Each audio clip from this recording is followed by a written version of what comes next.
Boa noite, graça e paz. Louvor abençoado, irmãos. Muito bom, né? Todo louvor, todas as equipes são muito abençoadas. E essa equipe que faz a ceia também é muito abençoada. Louvado seja Deus. Nós vamos abrir a Bíblia no Salmo 103, tá? Salmo 103.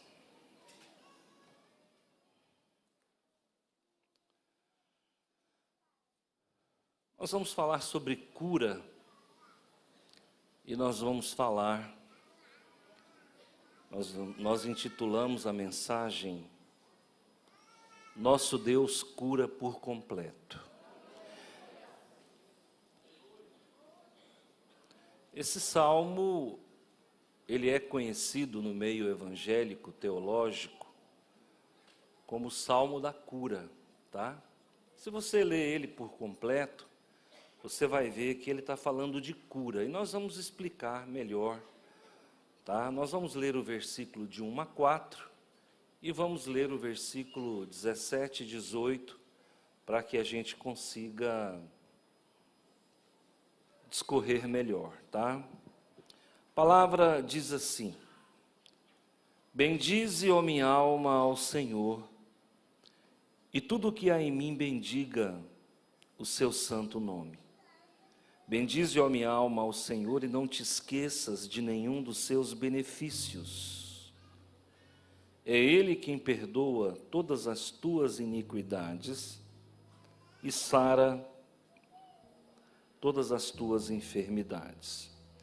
Nós vamos para o versículo 17 agora.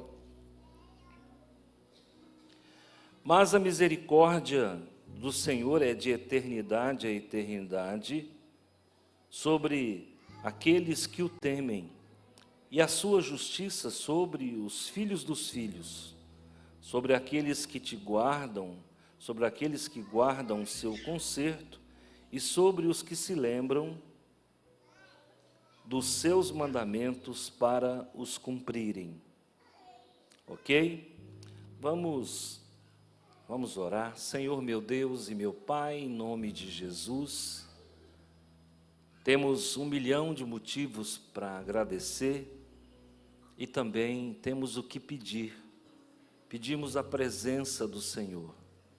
Manifesta a Tua presença no nosso meio, através de curas, através de milagres, através dos sinais, das maravilhas do Senhor. Promove, Senhor meu Pai, um derramamento da Tua presença no nosso meio. Promove, Senhor meu Pai, o enchimento dos vasos, transbordando de forma sobejante sobre todo aquele que aqui está. É no nome do Teu Filho que então oramos e agradecemos. Amém. Primeira pergunta que pode vir à nossa mente: quem escreveu este salmo? É do conhecimento que é Davi, é verdade, é do conhecimento que é Davi. Mas quando é que Davi escreveu esse salmo? Ele governou por 40 anos. Será que foi no começo do reinado dele? Será que foi no fim? Será que foi no meio?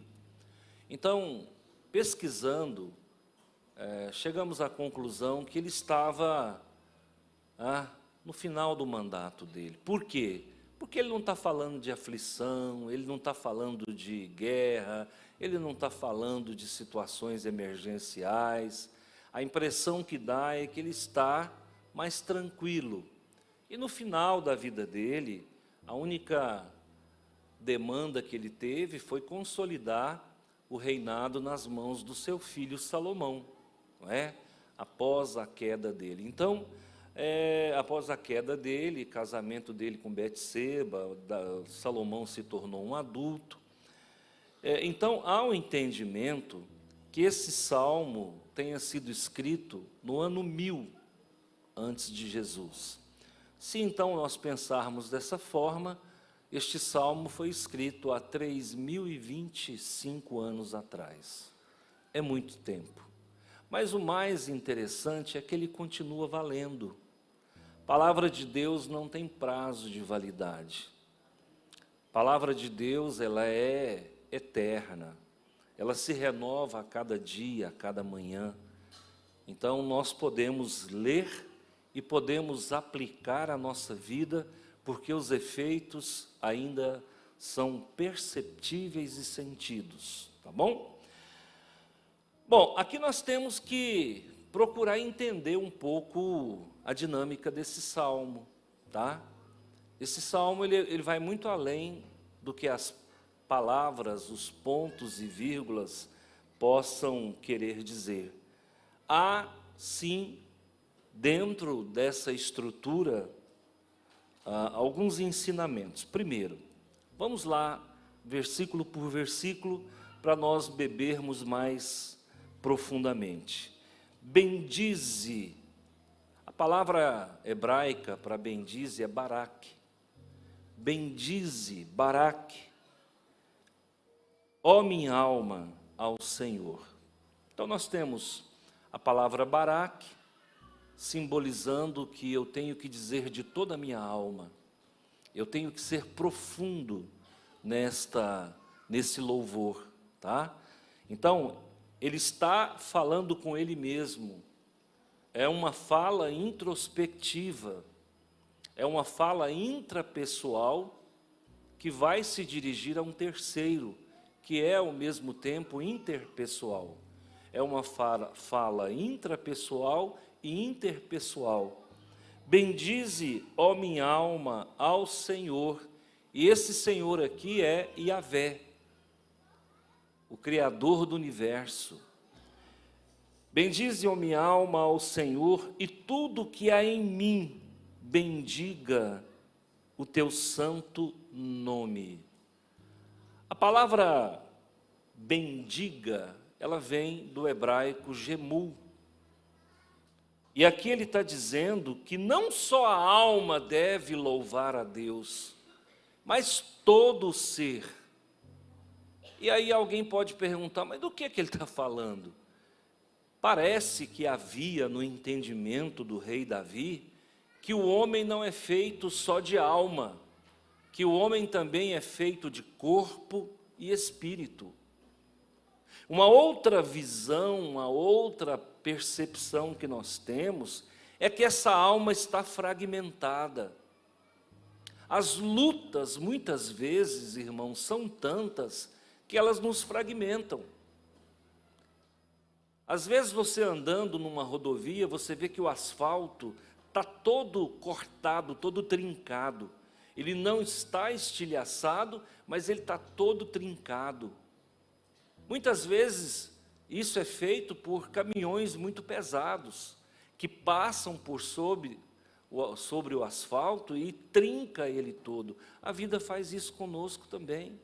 A vida nos estilhaça, a vida nos fragmenta, a vida nos arrebenta. Uma criança, quando nasce, normalmente ela não tem trauma, ela não tem nenhuma frustração, nenhuma derrota, mas quando a gente vai avançando pela vida e nós chegamos numa idade madura, quantos traumas a gente carrega, né? Quantos pânicos a gente carrega, quantas tristezas da alma. O rei Davi está no final do mandato dele, ao final da vida dele, e ao que tudo indica, ele está fragmentado, ele está meio que deprimido, cansado. Então ele diz assim: bendize a minha alma ao Senhor, e tudo que há em mim, bendiga o teu santo nome. Tudo que sobrou dessa luta que há em mim, bendiga o teu santo nome. Então nós temos verdadeiramente que olhar para esse texto e ver o lado poético por trás das palavras. Há uma poesia aqui, há uma dor que não quer calar, há um sofrimento, há um acúmulo de experiências que agora estão pedindo passagem. O rei Davi é um gentleman, ele é um expert, ele é um homem de sabe, de uma envergadura fenomenal, porque ele consegue extrair do fundo de si mesmo aquilo que há de melhor para nos transportar para a luz. Aí ele continua assim, olha, quando ele fala assim, e tudo que há em mim, bendiga o teu santo nome. Deus é santo. Outra realidade que a gente aprende, e a santidade é um dos atributos compartilháveis do Senhor.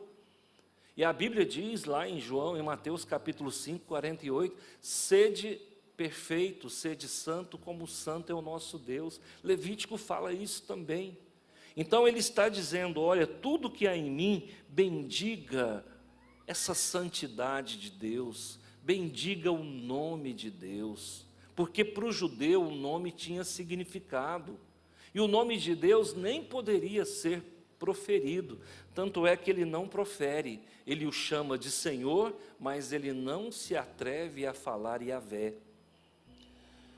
Na continuidade ainda, o rei Davi diz assim, ó, Baraque, bendize, ó minha alma, ao Senhor. Ele está repetindo. Quando você vai para o estudo do método indutivo, também chamado de método socrático, maiêutica, são sinônimos para mesmo significado, ele está dizendo, olha, esse estudo diz assim, toda vez que uma expressão é repetida, significa que ela é muito importante. No versículo 1 ele fala bendize, no versículo 2 ele fala bendize. Então ele está o quê? Louvando a Deus e nos ensinando a louvar a Deus. Louvar a Deus é reconhecer o que Deus faz, reconhecer a bondade desse Deus. Então, minha alma, bendize ao Senhor. Minha alma, não te esqueças de nenhum dos seus benefícios. A palavra gemu também está aqui flexionada. Irmãos, o rei Davi está nos ensinando que em tudo por tudo nós temos que louvar ao Senhor. E não é um louvor apenas verbalizante. Esse louvor precisa ser do fundo da nossa alma, de toda a nossa gênese. A nossa gênese é corpo, alma e espírito. O corpo, todo mundo sabe, a alma são as emoções e o espírito é essa noção de existência que você tem. Quando você percebe que você está vivo, isso vem do espírito. Isso não vem da alma. O espírito é o fôlego, é o ruar que vem de Deus. Nós somos o quê? Nós somos pó. É pó misturado com sopro. E eu estava analisando hoje, o que é pó misturado com sopro? Alguém consegue vir comigo? Gente, o que é pó? Nós somos o quê? Misturado com o quê? O que nós somos? Poeira. Poeira é o quê? Nada. Deus então nos fez nada. Porque você sopra na poeira, você consegue enxergar ela um pouquinho, você sopra no pó, você consegue enxergar a poeira um pouquinho, daqui a pouco você olha e já não tem mais nada. Assim é a nossa vida. É por isso que a gente vem, passa por essa vida e some. Por quê? Porque nós somos mistura de sopro com pó. Nós somos poeira de Jesus. Nós ainda estamos melhor do que o povo de Israel, que é chamado de vermezinho. Eu acho melhor ser poeira, né, gente? É melhor ser poeira do que um nematóide, do que um asqueuminto, né, do que uma lombriga. Então nós somos poeira de Jeová. Aí ele diz assim, ó, que nós não podemos, a nossa alma não pode esquecer dos benefícios de Deus. Deus é bom? Deus é bom o tempo todo. Deus é bom. E Jesus disse, Deus é bom. Bom é Deus. O rapaz lá, o jovem, bom mestre, né? Com aquela bajulação farisaica, Jesus falou, bom é Deus. Quando você começar a se sentir bom, lembra-se, bom é Deus. Nós somos pó. Só isso que nós somos. Pó molhado vira barro. Na melhor das hipóteses, nós somos barro. Se ficar velho, vira tijolo. Nós não temos para onde correr, irmão. Às vezes a gente quer ser muita coisa, lembra? Se é pó, se é poeira, se é barro, se é tijolo. Caco de telha. É isso que nós somos. E ele, agora, olha só quando ele começa a entrar mais fundo. Agora aqui você vai começar a mergulhar no conhecimento. Ele que perdoa todas as tuas iniquidades. Igreja, o que é iniquidade? Qual a diferença entre pecado e iniquidade? Iniquidade é aquele erro que você comete recorrentemente. Iniquidade é aquele erro que te escraviza.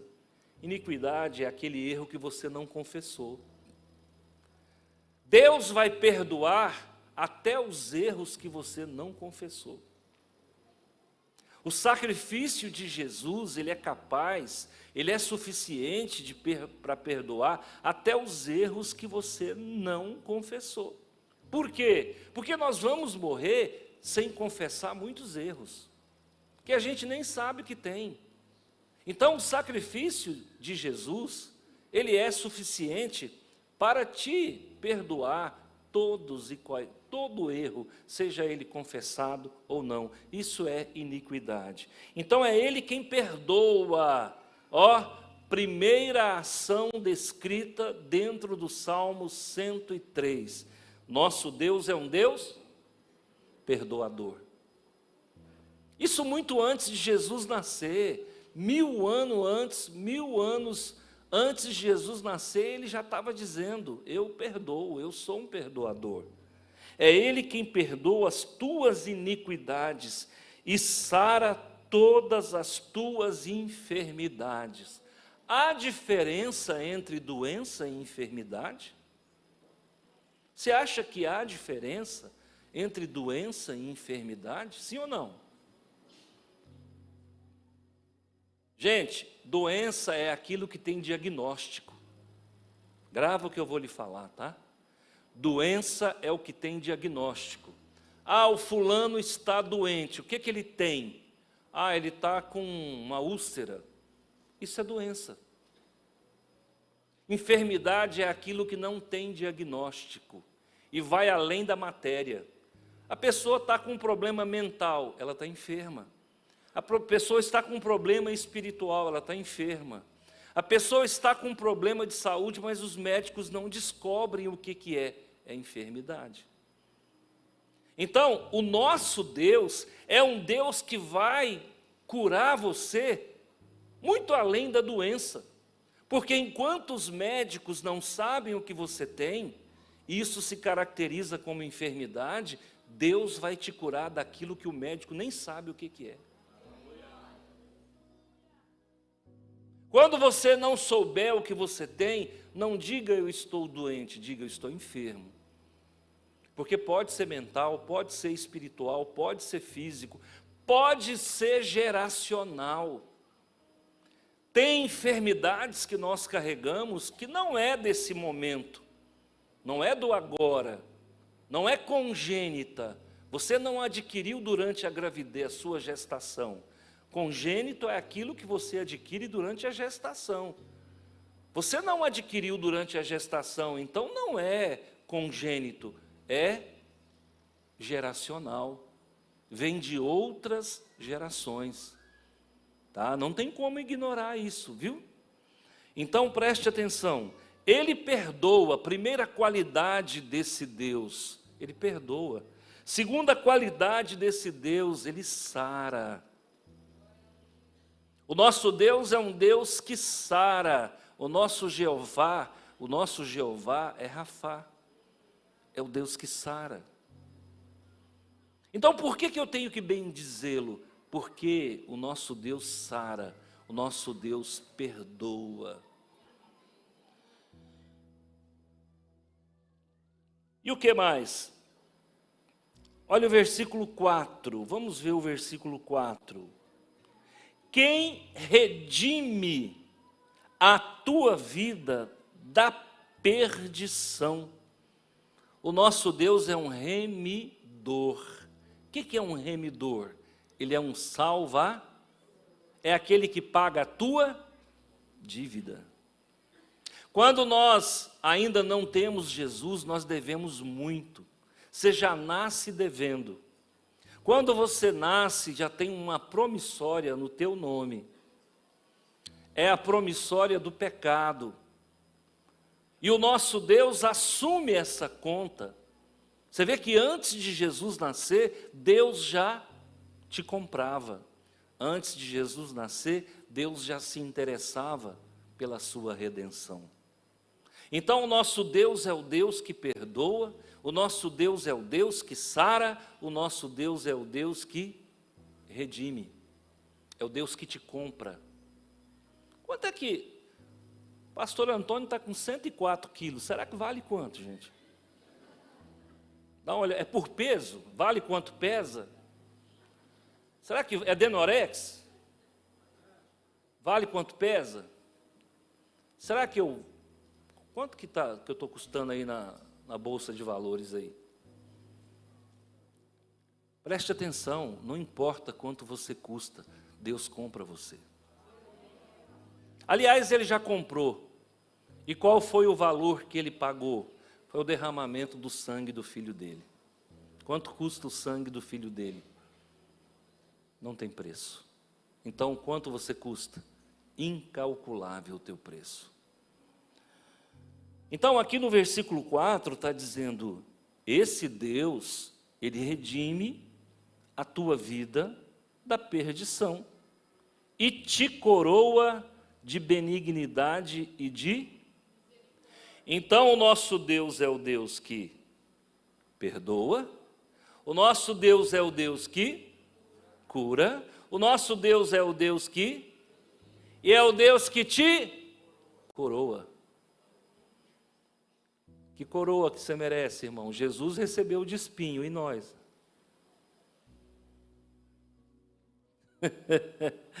Mas Ele recebeu a coroa de espinho para que você não recebesse ela.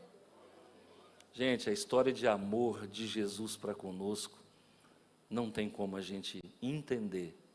Colocar uma coroa de espinhos em Jesus, agora você não vai receber uma coroa de espinho. Você vai receber uma coroa de glória, uma coroa de justiça, uma coroa de vida, de pedras preciosas. Então o nosso Deus merece ser bendito pela nossa alma e por tudo que há em nós. Porque Ele é um Deus que perdoa, Ele é um Deus que cura, que sara, Ele é um Deus que redime, Ele é um Deus que nos galardoa. Coroa é galardão, é recompensa. Você vai ser recompensado por esta vida, vale a pena o sofrimento. Meu Deus, eu estou sofrendo muito, irmãos, bendiga a Deus pelo teu sofrimento. Tudo isso está contabilizado, você vai ser recompensado. Que maravilha, que maravilha. Agora, olha o versículo 17. Mas a misericórdia do Senhor é de eternidade a eternidade sobre aqueles que o temem. Ah, pastor, eu não creio em hereditariedade espiritual, não. Está aqui, ó. O que é eternidade a eternidade? Antes do mundo existir, existia uma eternidade passada. Depois que esse mundo for desfeito, e nova terra e novo céu for feito, é a eternidade futura. Então, Deus opera de eternidade a eternidade. Ele opera da eternidade passada à eternidade futura a teu favor. Agora pensa bem, você é um pai de família. Você tem trabalhado espiritualmente para os teus filhos? Tenho. Então os teus netos vão colher os benefícios geracionais daquilo que você tem feito pela tua posteridade. Agora, se você fizer coisa errada, os teus filhos e os teus netos também podem colher malefícios geracionais. Então nós temos que tomar muito cuidado com isso aí. Tem situações que eu tenho vivido que vêm de herança. Eu administro um diabetes, é fácil administrar isso? Se bem que eu não dou muita moral para ela não, mas eu administro. O dia que eu estou com raiva dela, eu como pudim, como tudo que não pode. E aí, da onde que vem isso? Aí eu descobri que minha mãe era diabética, meu irmão é diabético, minha tia morreu com a perna amputada. E aí você vai olhar, isso é geracional. Então as coisas, quem é que pisou na bola lá atrás, que fez com que esse DNA doente se estabelecesse dentro da família? O que fizeram lá no passado para que essa enfermidade, essa doença entrasse na linhagem? Porque, meus irmãos, está provado hoje, quando você tem um mau comportamento, você interfere na sua gênese e na gênese que vem depois através da linhagem. Isso está provado cientificamente, já mostrei para vocês aqui. Agora não dá mais para a religião dizer, não existe herança hereditária, não existe padrão hereditário. Está provado que existe. Você pode mudar a sua história hoje. Se você mudar, renovar a sua mente, coisas boas começam a ser acrescentadas na tua genética. Então, Deus é o nosso Deus, Ele vai agir de misericórdia, de eternidade a eternidade. Por isso que eu falo para vocês que o Salmo 103 é um salmo de cura, não somente para o presente, mas ele é um salmo de cura para toda a tua linhagem, para toda a tua herança, para gerações futuras. Então, o nosso Deus é um Deus de misericórdia. Olha o que diz o versículo 18. Sobre aqueles que guardam o seu conserto e sobre os que se lembram dos seus mandamentos para o cumprirem. Deixa eu fazer uma pergunta. Salomão era filho de quem? Era um bom homem ou não? Salomão era uma pessoa assim ou assim? Boa ou má? Boa nada, coisa nenhuma. Um cara que tem 1000 mulheres é bom? Um camarada que cobrava imposto além do que devia, e a gente vai descobrir que isso é verdade, quando ele morre e o seu filho Roboão assume o poder, e os conselheiros vêm até Roboão e falam, Senhor, as pessoas estão reclamando que seu pai cobrava muito imposto. Aí o que Roboão fala? Não, se meu pai cobrava muito, eu vou cobrar mais ainda. Então, o que acontecia com o governo de Salomão? Não era um governo muito bom, não. Porque o povo reclamava que ele tinha a mão pesada na tributação. Outra questão que vocês não sabem, Salomão, ele se envolveu com deuses falsos. Outra coisa que vocês não sabem, existe um judaísmo místico chamado de Cabalá ou Cabala. Muitos dizem que o pai desse judaísmo foi Salomão. Escuta, a maçonaria, ela vem de Salomão. Eu te pergunto, Salomão, não foi isso tudo que você está pensando, mas quantas vezes Deus falou, por amor a teu pai, eu vou maneirar com você. O que é isso, gente? Herança. Por que Deus não pesou a mão sobre a vida de Salomão e ele conseguiu reinar 40 anos? Porque Deus, quando olhava para Salomão, as picaretagens dele, Deus se lembrava do quanto Davi foi importante. Então preste atenção, se você é um bom homem, você está projetando cura sobre a sua linhagem. Se você é um bom homem, você está projetando bênção sobre os seus filhos e sobre os seus netos. Esse é o Deus, e aqui você começa a entender. Olha o que diz o versículo 17. Mas a misericórdia do Senhor é de eternidade em eternidade sobre aqueles que, e sua justiça sobre os filhos dos filhos. Quem é bom hoje está garantindo o amor de Deus para a sua descendência. Quando o teu filho pisar na bola lá na frente, o Senhor vai olhar e falar, eu não vou pesar a mão em você por causa do seu pai, que era um homem maravilhoso que era sua mãe, que era uma mulher maravilhosa. Mas normalmente as heranças vêm pelo pai. As heranças vêm pelo homem. Então, gente, grava no teu coração. O Salmo 103 é o Salmo da cura. Se você lê todo o Salmo 103, você vai perceber que Deus não quer apenas te curar. Deus não quer apenas te perdoar. Deus não quer apenas te redimir. E Deus não quer apenas qualquer outro. Te coroar, Ele quer te reestabelecer. O nosso Deus é o Deus do reestabelecimento. Então, Deus é piedoso, Deus é misericordioso, o nosso Deus é benigno, o nosso Deus é justo, Ele não nos trata segundo os nossos pecados, nem retribui segundo as nossas iniquidades. Está aqui no versículo 10, ó. Deus não nos tratou segundo os nossos pecados, nem nos retribuiu segundo as nossas iniquidades. Sabe por quê? Porque Ele é misericordioso. Isso conforta você? Isso me conforta. Porque se eu fosse receber do Senhor o que eu tenho que receber, eu já tinha derretido. O Senhor já tinha me eliminado, já tinha me fulminado. Então, queridos, o que você está fazendo hoje? Reescrevendo a tua história. A minha família aí atrás, o povo só fazia coisa errada. Os meus tios, tios da minha mãe, eles matavam para ver cair. Eu sou da família dos Buenos. Hoje Bueno não é muito conhecido, mas há 30, 50, 100 anos atrás, os Buenos eram muito conhecidos em Goiás. Aquela região do Varjão, aquela região de Iporá, Morinópolis. Chegava a se dizer, tinha um ditado que dizia que Bueno dava peste em galinha. Você sabe o que é peste em galinha? Numa noite cai 30, 40 galinhas do puleiro, cai morta no chão. Então, queridos, deixa eu te falar, a herança não é boa, não.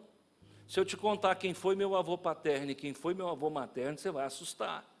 Eu estou reescrevendo uma nova história. Sabe por quê? Porque as minhas linhagens, se Jesus não voltar, elas vão ser beneficiadas. E você? Quando você resiste o tentador, quando você resiste o pecado, você corta uma linha de maldição. É por isso que você tem que lutar contra o pecado. Pais que não lutam contra o pecado e mergulham no pecado, ele está assinando uma autorização para o maligno arrebentar com os filhos e com os netos. E muita gente acha que isso não existe. Não, Jesus já fez toda a obra, né? Quem está em Cristo é uma nova criatura. Ah, quem dera se fosse assim, irmãos. Quem está em Cristo é uma nova criatura, mas a linhagem, o padrão geracional, vem igual um trator de esteira em cima da gente. Então nós temos que cuidar, nós temos que vigiar. O Salmo 103 é para curar você e a sua linhagem. O Salmo 103 é para curar a tua alma, curar o teu espírito, curar a tua carne. Então nós precisamos desse milagre na nossa vida. Bendize a minha alma ao Senhor e tudo que há em mim, bendiga o teu santo nome. Amém? Podemos louvar a Deus dessa forma? Que Deus esteja contigo, que o Senhor te faça feliz, que o Senhor te mantenha de pé. Não fecha a Bíblia não. Domingo passado eu falei, o povo está fechando a Bíblia, o povo está parando de vir na igreja.